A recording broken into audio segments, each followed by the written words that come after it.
Sanki padişah gibi kıskanır şeytan bile içindeki nefreti. Kalmadı başka bir yolu, havaya kaldırdım yumruğu.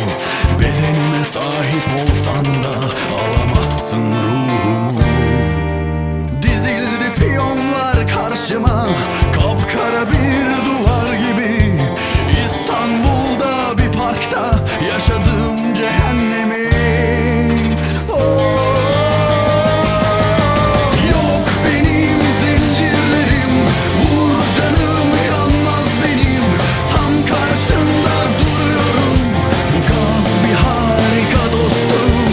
Yok benim zincirlerim, hadi vur canım yanmaz benim. Al tam karşında duruyorum, bu gaz bir harika dostum.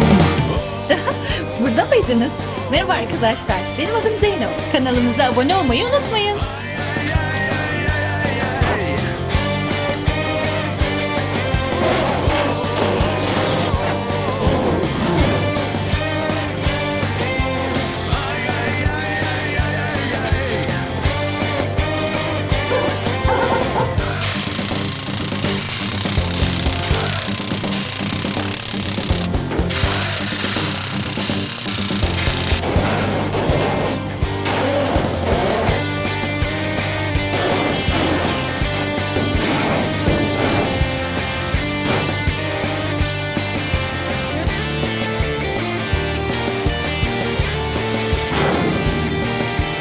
Herkes Zeyno'yu iyi misin?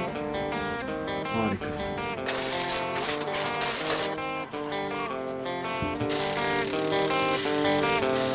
Kaftan biçmiş kendine, sanki padişah gibi kıskanır şeytan bile içindeki nefreti.